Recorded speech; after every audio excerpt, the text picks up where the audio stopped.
Dollar மதிப்பு அதிகமாகறதுக்கு காரணம் Modi, America, Iran சண்டைக்கு காரணம் மோடி, கச்சா எண்ணெய் தட்டுப்பாட்டுக்கு காரணம் மோடி, கச்சா எண்ணெயினுடைய விலையேற்றத்துக்கு காரணம் மோடி, இந்தியால பெட்ரோல், டீசல் விலை உயர்வதற்கு காரணம் மோடி, வேலையில்லா பிரச்சனைக்கு காரணம் மோடி, இந்தியாவின் எஜுகேஷன் சிஸ்டம் டோட்டலா கொலாப்ஸ் ஆயிருக்கு. இதுக்கு காரணம் மோடி. ஒரு நாட்டினுடைய பிரதமர் நாட்டு மக்கள் கிட்ட தங்கம் வாங்காதீங்கன்னு சொல்றாருன்னா, அப்ப நாம எவ்வளோ பெரிய கிரைசிஸ்ல மாட்டிக்கிட்டு இருக்கோம். தங்கம் வாங்குறது, தங்கத்த சேமிச்சு வைக்கிறது, தங்கத்தின் மீது முதலீடுகள் போடுறது, இதெல்லாம் இந்தியால இருக்கக்கூடிய நடுத்தர வர்க்கத்தினர். அவங்க செய்ற வேலை. அவங்களுக்கு தெரிஞ்சதெல்லாம் தங்கம் மட்டும் தான். இத்தனைக்கும் மோடியின் கோர் வோட்டர்ஸ் இருக்காங்களே, அவங்க எல்லாருமே மிடில் கிளாஸ் ஃபேமிலிஸ சேர்ந்தவங்க தான். அவங்களுடைய அடி மடியில மோடி கை வைக்கிறாருன்னு நம்முடைய திராவிட மூத்த பத்திரிகையாளர் திரு மணி இருக்கார் இல்லையா, அவரு புலம்பிட்டு இருக்காரு.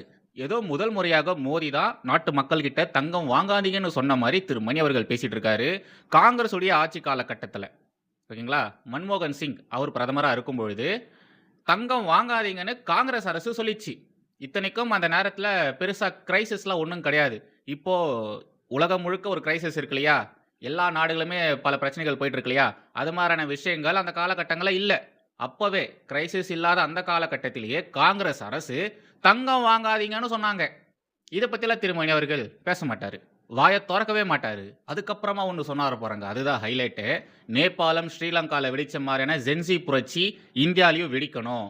ஆனா அதுக்கான சாத்தியக்கூறுகள் எதுவுமே இந்தியால தெரியல, இந்தியால இல்ல. புரட்சி அப்படிங்கிறது கண்டிப்பா வெடிக்கும், ஆனா இந்தியால வெடிக்கிறதுக்கான வாய்ப்புகள் மிக மிக குறைவு. ஆனா இந்தியாவுடைய சூழல் அப்படிதான் இருக்கு. பாஜக வீழ்கிறது, மோடியின் புகழ் மறைகிறது அப்படின்ற மாதிரிலாம் மணி பேசிட்டு இருக்காரு. திரு மணி அவர்களுக்கு எதிராக கேப்ரியல் இருக்கார் இல்லையா, அவர் உட்கார்ந்துட்டு இருந்தாரு. அவர் என்ன சொல்றாருன்னா, பாஜக சொல்லி முடிஞ்சு 2014, 2019, 2024 இந்த தேர்தலுடைய முடிவுகளை பார்க்கும் பொழுது அப்படிதான் தெரியுது. டேட்டா கூட அதை சொல்லுது. அவங்க ஒவ்வொரு தேர்தலிலுமே ஓட்டுகள் கம்மியா வாங்குறாங்க, சீட்டுகள் கம்மியா வாங்குறாங்க அப்படின்ற மாதிரிலாம் திரு கேப்ரியல் சொல்றாரு. அடுத்தடுத்த தேர்தல்ல பாஜக வீழ்ச்சியை தான் சந்திச்சிட்டு இருக்கு. ரொம்ப ரொம்ப கம்மியான சீட்டுகள், கம்மியான ஓட்டுகள் தான் அவங்க வாங்கிட்டு இருக்காங்க. இந்த விஷயம் மாறுவதற்கு வாய்ப்பே கிடையாது. சோ பாஜக வீழ்கிறது, அதோடைய வளர்ச்சி பெருசா இல்ல அப்படின்ற மாதிரி கேப்ரியல் சொல்ல வராரு. இது மாதிரியான விவகாரங்கள் நம்ம நாட்டுக்குள்ள போயிட்டு இருக்கு. நாட்டுல ரொம்ப ரொம்ப மோசமான சூழ்நிலையானது ஏற்பட்டிருக்கு. பாஜகவுக்கு மாற்றாக இங்க ஒரு புது சக்தி வரணும் அப்படின்றதுக்காக துடிச்சிட்டு இருக்காங்க. அவங்க வேற யாரும் கிடையாது, சிஜேபி, கரப்பாம்பூச்சி ஜனதா கட்சி இருக்கு இல்லையா, அந்த கட்சிக்கு திருமணி அவர்கள் முட்டு கொடுக்கிறாரு. கரப்பாம்பூச்சி கட்சி செய்யக்கூடிய போராட்டங்களுக்கு மக்கள் ஆதரவு தராங்க. ஜென்ஜி பசங்க பயங்கரமா சப்போர்ட் பண்றாங்க. அவங்க போராட்டம் பண்ண போற இடங்கள்ல மக்கள் அவ்வளவு பேர் கூடுறாங்க. பாஜகவுக்கு மாற்று சக்தியாக, பலமான ஒரு சக்தியாக கரப்பாம்பூச்சி ஜனதா கட்சி உருவாகிறது அப்படின்ற மாதிரி மணி சொல்றாரு. பட் கேப்ரியல் இருக்காரு இல்லையா, அவர் அதை மாதிரிலாம் சொல்லல. பாஜகவுக்கு மாற்று சக்தியாக காஜாக்கால வருவதற்கு வாய்ப்பே கிடையாது. இந்தியா ஒரு பரந்த விருந்த நாடு. இவங்க டெல்லியில உட்கார்ந்து போராட்டம் பண்றதுனால அந்த ஒரு தாக்கம் மற்ற மாநிலங்கள்ல இருக்கும் அப்படின்ற மாதிரிலாம் சொல்ல முடியாது. ஸோ இது ஒரு ஜஸ்ட் சோஷியல் மீடியா ஹைப் மட்டும்தான். இதனால பெருசா ஒண்ணுமே புடுங்க முடியாது அப்படின்ற மாதிரி தான் திரு கேப்ரியல் அவர்கள் சொல்ல வருவாரு. அதை திரு மணி அவர்களும் அக்செப்ட் பண்ணுவாரு. அதுக்கப்புறமா 2 பேருமே எப்பொழுதும் போல பாஜக சொல்லி முடிஞ்சு போச்சு, மோடியுடைய தோல்வி உறுதியாகிவிட்டது, மோடியை யாரும் விரும்பவே இல்லை, பாஜகவை யாரும் விரும்பவே இல்லை, பாஜகவுக்கு மாற்று சக்தியாக இங்க பெருசா எந்த ஒரு கட்சியும் இல்ல, கரப்பாம்பூச்சி ஜனதா கட்சிக்கு சப்போர்ட் பண்றாங்க இல்லையா, ஆக்சுவலா அவங்க எல்லாருமே இந்தி கூட்டணிக்கு தான் சப்போர்ட் பண்ணிருக்கணும். பட் இந்தி கூட்டணி ரொம்ப ரொம்ப பலவீனமா இருக்கு. இந்த புள்ளி வச்ச கூட்டணிக்கு பெருசா சப்போர்ட் பண்றதுக்கு யாரும் வரதும் கிடையாது. உள்ள இருக்கிறவங்களே யாரும் சப்போர்ட் பண்ணவும் மாட்டேன்றாங்க. பாஜகவுக்கு மாற்று சக்தியாக இவங்க வருவாங்கன்னு பார்த்தா உங்களுக்கு ஆல்டர்னேட்டிவா கரப்பாம்பூச்சி ஜனதா கட்சி வருது. அவங்களுடைய வருகையால இந்தி கூட்டணிக்கு தான் ஆபத்து அப்படின்ற மாதிரிலாம் இவங்க 2 பேருமே பேசுறாங்க. 20 நிமிஷம் இன்டர்வியூல கிட்டத்தட்ட ஒரு 18 நிமிஷம் வரைக்கும் பாஜகவையும் மத்திய அரசையும் மோடியையும் கண்ணாபின்னான்னு பேசிவிட்டு கடைசியில திரு மணி அவர்கள் சொல்றாரு, பாஜகவை யாராலையும் அசைக்க முடியாதுங்க, பாஜகவை யாராலையும் வீழ்த்த முடியாதுங்க. மேற்கு வங்கத்துடைய வெற்றி இருக்கு இல்லையா, அது சாதாரணமான வெற்றியே கிடையாது, அசாதாரணமானது. அந்த வெற்றிக்கு அப்புறமா என்டிஏ இருக்கு இல்லையா, அவங்களுடைய பலம் அதிகமாயிருக்கு. பார்லிமெண்ட்ல பாஜகவின் பலம் கூடுகிறது. பாஜகவுக்கு மாற்று இங்க யாருமே இல்ல. ஆர்எஸ்எஸ் போன்ற ஒரு அமைப்பையும் பாஜக போன்ற ஒரு கட்சியையும் யாராலையும் இங்க அழிக்க முடியாது, ஒழிக்க முடியாது அப்படின்ற மாதிரிலாம் மணி சொல்லுவாரு. அதை திரு கேப்ரியல் அவர்கள் ஆமோதிக்கிற மாதிரி ஆக்ஷன் கொடுப்பாரு. ஆக்சுவலா இவங்க 2 பேருமே 18 நிமிஷம் முழுக்க 18 நிமிஷம் ஃபுல்லாவே பாஜகவை திட்டிட்டு தான் இருப்பாங்க. பாஜக அவ்வளவுதான் வேஸ்ட், செத்து போச்சு, முடிஞ்சு போச்சு, சோலி காலி அப்படின்ற மாதிரிலாம் பேசிட்டு இருப்பாங்க. ஆனா கடைசியில பாத்தீங்கன்னா பாஜக அசைக்க முடியாத சக்தின்னு சொல்ல வராங்க. என்னங்க நீங்க சொல்ல வரீங்க? என்னதான் நீங்க இந்த நாட்டு மக்களுக்கு சொல்ல வரீங்க? நான் தான் ஏதோ கன்டென்ட்ல தப்பு பண்ணுவேன். எங்கேயோ தொட்டு எங்கேயோ போய் முடிக்கிறேன்னா, நீங்களும் அப்படியா? நீங்க 2 பேருமே மூத்த பத்திரிக்கையாளர்கள். கேப்ரியல், மணி இவங்க 2 பேருமே இன்டெலக்சுவலான ஜர்னலிஸ்ட். இவங்க 2 பேருமே எனக்கு ரொம்ப பிடிக்கும். ஆனா இவங்க போட்ட இந்த ஒரு வீடியோ இருக்கு இல்லையா? உண்மையாலே இது ரொம்ப இம்மெச்சூரா தான் இருக்கு. எனக்கு சிரிப்பு தான் வந்தது. இவங்க பேசினதெல்லாம் பார்க்கும்போது எனக்கு உண்மையிலேயே சிரிப்பு தான் வந்தது. கேப்ரியல் தான் சொல்லுவாரு. 2014, 2019, 2024 இந்த தேர்தல்கள்ல பாஜக படிப்படியா தோல்விய சந்திச்சிருக்கு.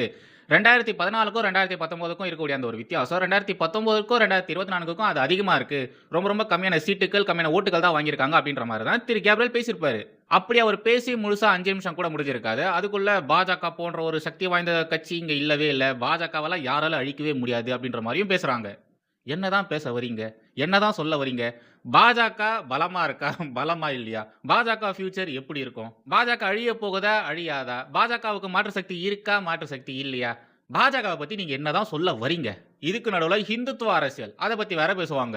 ரைட். நம்ம மேட்டருக்கு வருவோம். உலக சந்தையில டாலர் மதிப்பு அதிகமாகறதுக்கு மோடி எப்படி காரணமா இருப்பாரு? இந்திய ரூபாயின் மதிப்பு கம்மியாகறதுக்கு மோடி எப்படிங்க காரணமா இருப்பாரு? ட்ரம்ப் வேணும்னே போர ஸ்டார்ட் பண்ணாரு. ஸ்ட்ரைட் ஆஃப் ஹார்மோஸ பிளாக் பண்ண வச்சாரு. ஈரான் அந்த ஸ்ட்ரைட் ஆஃப் ஹார்மோஸ பிளாக் பண்ணதுனால இங்க ஒரு தட்டுப்பாடு ஏற்பட்டது. இந்தியால மட்டும் கிடையாது. உலகம் முழுக்க கச்சா எண்ணெய் தட்டுப்பாடானது ஏற்பட்டது. டிரான்ஸ்போர்டேஷன் இது எல்லாமே பயங்கரமா டிலே ஆச்சு. அந்த ஒரே ஒரு நிகழ்வால உலகம் முழுக்க ஏகப்பட்ட ப்ராப்ளம்ஸ் கிரியேட் ஆச்சு. கச்சா எண்ணெய் தட்டுப்பாடு, அதனால கச்சா எண்ணெய் விலையேற்றம், அதுக்கப்புறமா டாலருடைய விலையேற்றம். இது எல்லாமே அடுத்தடுத்த நிகழ்வா நடந்தது. கச்சா எண்ணெய டாலர்ல தான் வாங்குவாங்க. இந்த கச்சா எண்ணெய் தட்டுப்பாடு ஏற்பட்டதனால, கச்சா எண்ணெயினுடைய விலையும் அதிகமாச்சு. ஒரு பேரல் $40 சம்திங் ஏதோ குடுத்து வாங்கிட்டு இருந்தோம். பட் அது 80, 90 தாண்டி போயிட்டு இருந்தது.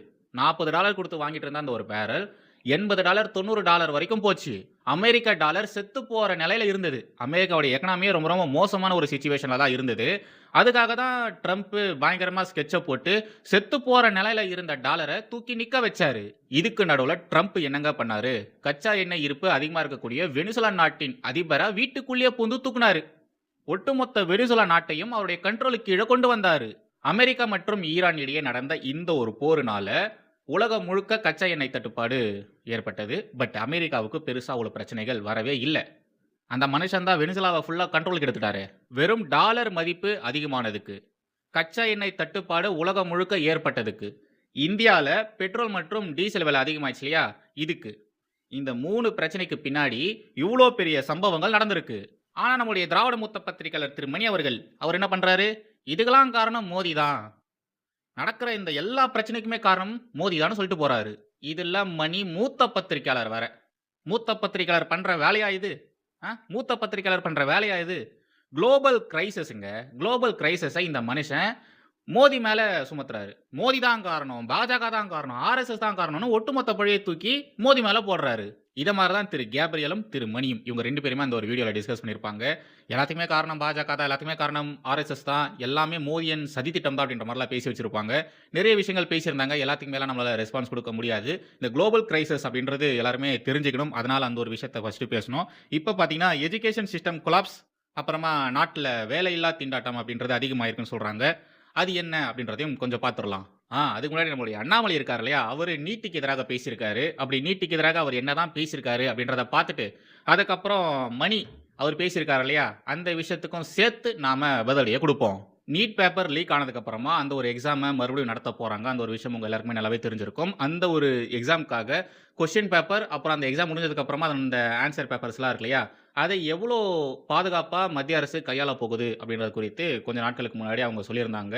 ராணுவ பாதுகாப்பு, சிசிடிவி, அதுவும் ஏஐ யூஸ் பண்ணி 4 அடுக்கு சிசிடிவி இது மாதிரியான விஷயங்கள்லாம் சொல்லிட்டு ஒரு சில விஷயங்கள் சொல்லியிருந்தாங்க. இவ்வளோ அடுக்கடுக்கான பாதுகாப்ப நாங்க குடுக்க போறோம். நேரடியாக பிரதமர் அலுவலகத்திலிருந்து இந்த விஷயத்த எல்லாத்தையுமே கண்காணிக்க போறாங்க அப்படின்ற மாரிலாம் சொல்லியிருந்தாங்க. அந்த ஒரு விஷயத்த நம்முடைய அண்ணாமலை அவர்கள் மேற்கோள் காட்டி, சாதாரண எக்ஸாம்க்கு இவ்ளோ கெடுபிடி குடுப்பீங்களா? மாணவர்கள நீங்க இவ்ளோ டார்ச்சர் பண்ணுவீங்களா? எக்ஸாம் எழுதக்கூடிய மாணவர்களுக்கு நீங்க இவ்ளோ கெடுபிடிகள் குடுத்தீங்கன்னா, அந்த பசங்க மென்டலி அஃபெக்ட் ஆக மாட்டாங்களா? நீங்க குடுத்திருக்கக்கூடிய இந்த பாதுகாப்பு அடுக்குகள், பாதுகாப்பு நடவடிக்கைகள் இது எல்லாமே போர் காலகட்டங்கள்ல எடுக்கக்கூடிய நடவடிக்கைகள் மாரி இருக்கு. ஆனா நீங்க சாதாரண ஒரு எக்ஸாம் பேப்பருக்கு, ஆன்சர் பேப்பர், கொஸ்டின் பேப்பருக்கு இவ்ளோ பாதுகாப்புகள் குடுக்குறீங்களா? மாணவர்கள ஏன் நீங்க இவ்ளோ டார்ச்சர் பண்றீங்க? நீட் எக்ஸாம் எழுத வர மாணவர்களுக்கு நீங்க இவ்ளோ கெடுபிடிகள் குடுத்தீங்கன்னா, அவங்க மென்டலி அஃபெக்ட் ஆக மாட்டாங்களா? இதெல்லாம் நீங்க யோசிச்சு பார்க்க மாட்டீங்களா? கூடுதலான பாதுகாப்பு, எக்ஸ்ட்ரா கேர் எடுத்து நீங்க அந்த கொஸ்டின் பேப்பரையும், ஆன்ஸர் பேப்பரையும் பார்த்துக்கிறீங்க. நெறைய வேலைகள் பார்க்குறீங்க. அடுத்தடுத்து ஆக்ஷன்ஸ் எடுக்கிறீங்க. இந்த பேப்பர் லீக் ஆகாம இருக்கிறதுக்கு நீங்க பண்ணக்கூடிய விஷயங்கள் எல்லாமே பாராட்டுக்குரியது தான். ஆனா, எக்ஸாம் எழுத வர அந்த மாணவர்கள நீங்க ரொம்ப நேரம் காக்க வைக்கிறீங்க. ஃபுல் பாடி செக் பண்றீங்க. அது மட்டும் இல்லாம 180 நிமிடத்திலிருந்து 195 நிமிடமா நீங்க எக்ஸாம் நேரத்த அதிகப்படுத்தியிருக்கீங்க. ஆல்ரெடி இந்த பசங்க ஏகப்பட்ட பிரஷர்ல இருப்பாங்க. இப்ப நீங்க பண்ணக்கூடிய இந்த வேலைகள், அதாவது எக்ஸாம் எழுதுற அந்த பசங்க வருவாங்க இல்லையா? அந்த பசங்கள செக் பண்றாங்க இல்லையா? இந்த விஷயங்களால அந்த மாணவர்களுக்கு இன்னும் மன உளைச்சல் அதிகமாகுமாமா. கொஸ்டின் பேப்பர் லீக் ஆகாம இருக்கிறதுக்கு நீங்க எடுக்கக்கூடிய நடவடிக்கைகள் எல்லாமே சரியா தான் இருக்கு. ஆனாலும் பல நாட்களாக இந்த எக்ஸாம்க்காக பிரிப்பேர் இருக்கக்கூடிய மாணவர்கள் மீது நீங்க வைக்கக்கூடிய பிரஷர், எக்ஸாம் எழுதுறதுக்கு முன்னாடி நீங்க செக் பண்றீங்க இல்லையா? அது. அப்புறம் அந்த எக்ஸாம் நேரத்த அதிகப்படுத்துறீங்க இல்லையா? அது. இது மாரியான விஷயங்கள் மாணவர்களுக்கு கூடுதல் பிரஷர தான் தரும். இதெல்லாம் ஒரு பக்கம் இருக்கும் பொழுது, இந்த ஹால் டிக்கெட் இருக்கு பாருங்க. அத டவுன்லோட் பண்றதுக்கு ஏகப்பட்ட இஷ்யூக்கள் நடந்துட்டு இருக்கு. வெப்சைட்ல அவ்ளோ இஷ்யூஸ் இருக்கு.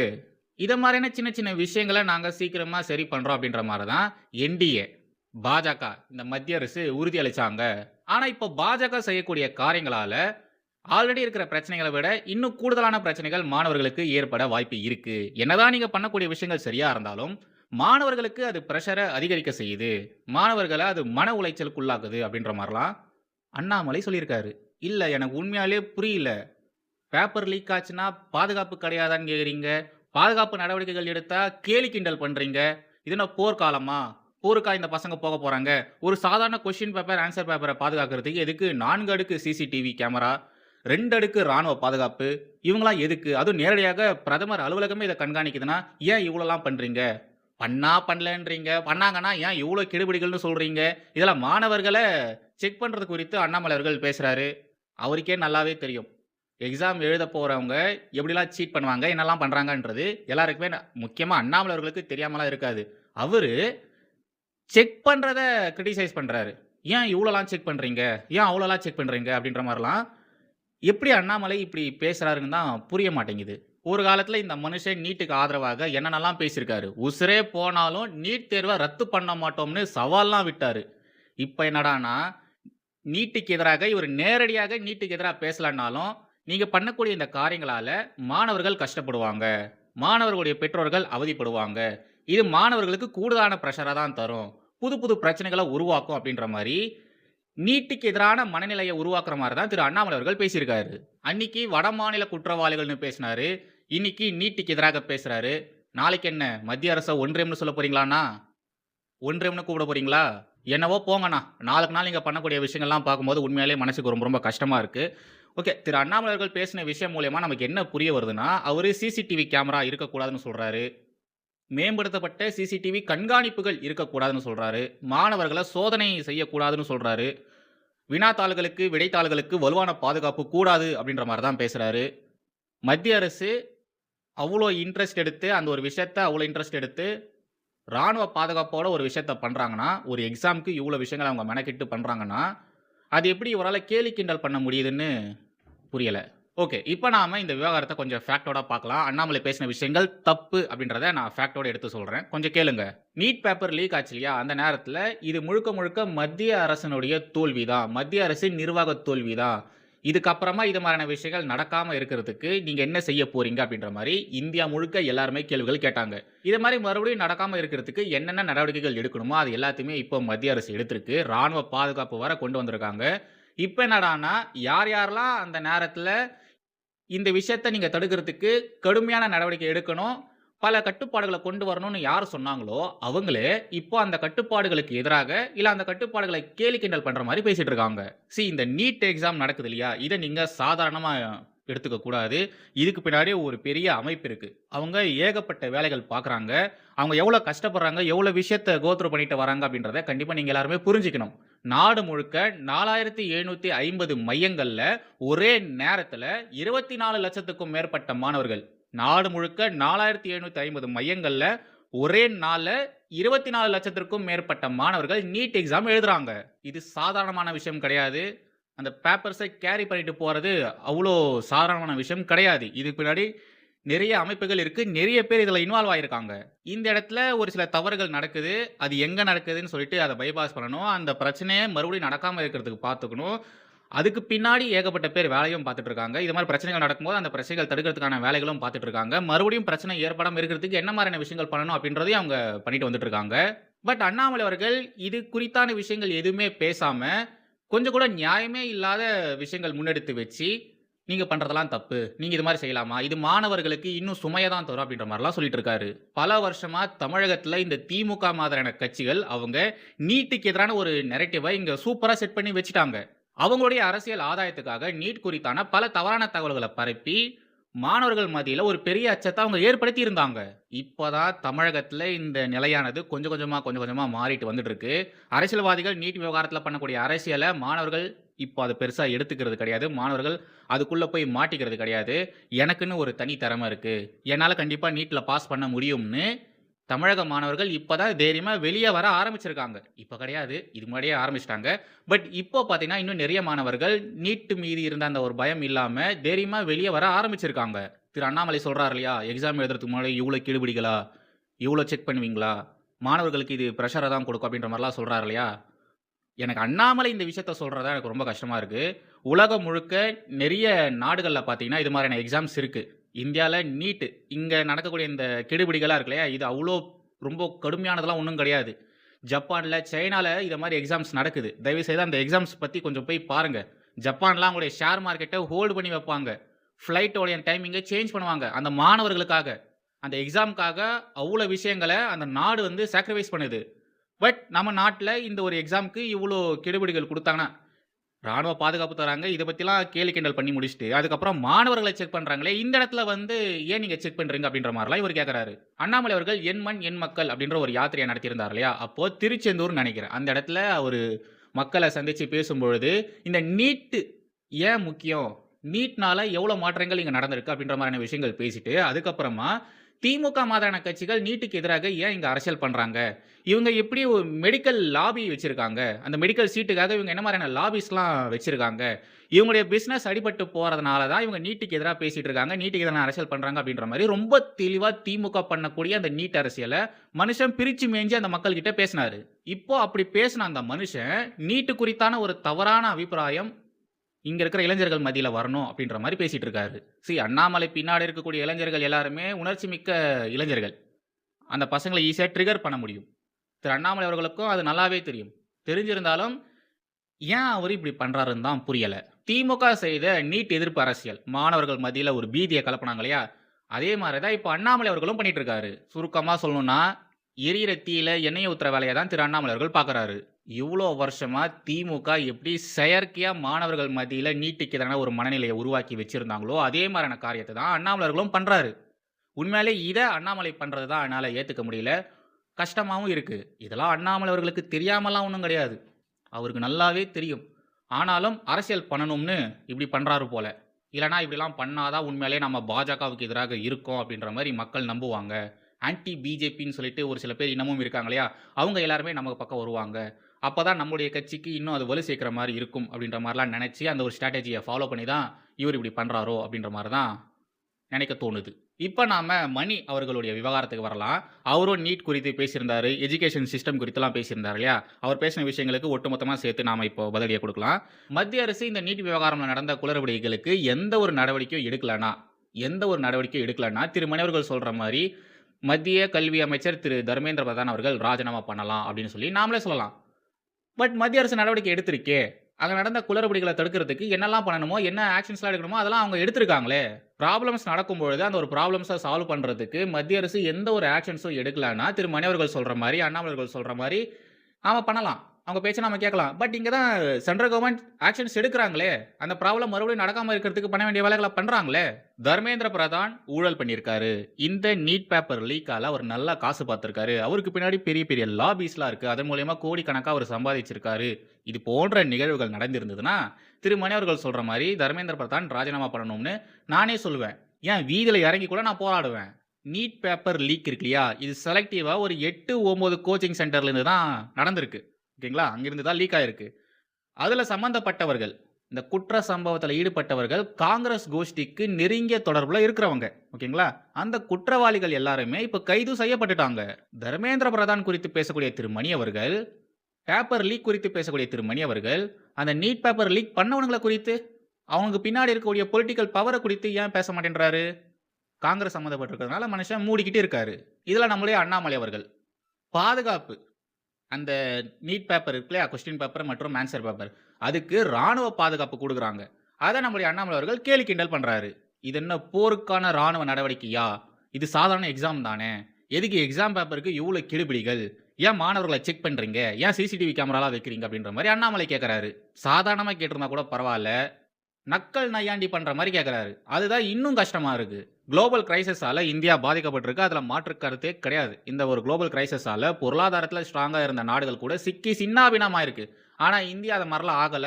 இந்தியா கொஞ்சம் ஸ்ட்ராங்கா தான் இருக்கு. இந்திய ரூபாயின் மதிப்பு குறையுது. இன்னும் கொஞ்ச நாட்கள்ல இதனாலேயே இந்தியாவின் எதிர்காலம் சீரழியப் போகுது. இந்திய பொருளாதாரம் சர்வ நாசமாக போகுதெல்லாம் சொல்றாரு. ஜப்பான் இருக்கு இல்லையா?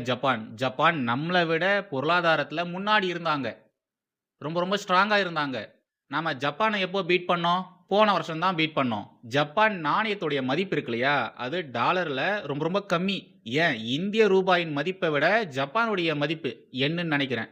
I think so. தப்பா இருந்தா மன்னிச்சுக்கோங்க. ஜப்பான் நாணயத்துடைய மதிப்பு இந்திய ரூபாயினுடைய ரொம்ப ரொம்ப கம்மி. இந்திய ரூபாய் மதிப்பை விட ரொம்ப ரொம்ப கம்மி.